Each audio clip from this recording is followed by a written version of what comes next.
വാണിജ്യ സിലിണ്ടർ വില കുത്തനെ കൂട്ടിയതോടെ ഹോട്ടൽ മേഖലയ്ക്ക് ഇരുട്ടടി. ഇതോടെ ഭക്ഷ്യസാധനങ്ങളുടെ വില കൂട്ടാൻ നിർബന്ധിതരാവുകയാണ് ഉടമകൾ. അമിത വില ആളുകളെ ഹോട്ടലുകളിൽ നിന്ന് അകറ്റുമോ എന്ന ആശങ്കയും വ്യാപാരികൾക്കുണ്ട്. ഈ മാസം 6-ന് കേരളത്തിലെ മുഴുവൻ ഹോട്ടലുകളും റെസ്റ്റോറന്റുകളും അടച്ചിട്ട് പ്രതിഷേധിക്കാൻ Kerala hotel and restaurant association ആഹ്വാനം ചെയ്തു. വാണിജ്യ പാചകവാതക വിലയിലുണ്ടായ കുത്തനെയുള്ള വർധന ഹോട്ടൽ കാറ്ററിംഗ് മേഖലയ്ക്കുണ്ടാക്കുന്ന ആശങ്ക ചെറുതല്ല. തിരുവനന്തപുരത്തും കൊച്ചിയിലും 3193, കോഴിക്കോട് 3117 എന്നിങ്ങനെ സിലിണ്ടറിന് വില ഉയർന്നു. അപ്രതീക്ഷിതമായി ഉണ്ടായ മാറ്റം വ്യവസായത്തെ ഗുരുതരമായി ബാധിക്കുമെന്ന് വ്യാപാരികൾ. എരുതിയിൽ നിന്ന് വരത്തട്ടിയിലേക്ക് എടുത്തിട്ട് മതിയാ, വലിയ ബുദ്ധിമുട്ടാണ് ഉണ്ടാകുന്നത്.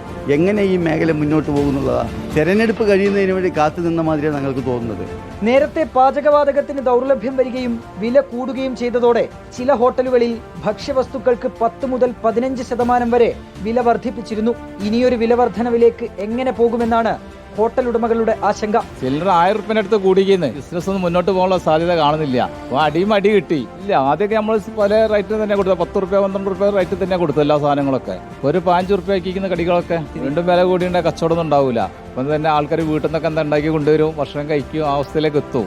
വില വർധനവുണ്ടായാൽ ആളുകൾ ഹോട്ടലിനെ ആശ്രയിക്കുന്നത് കുറയുമെന്ന ആശങ്കയും വ്യാപാരികൾക്കുണ്ട്.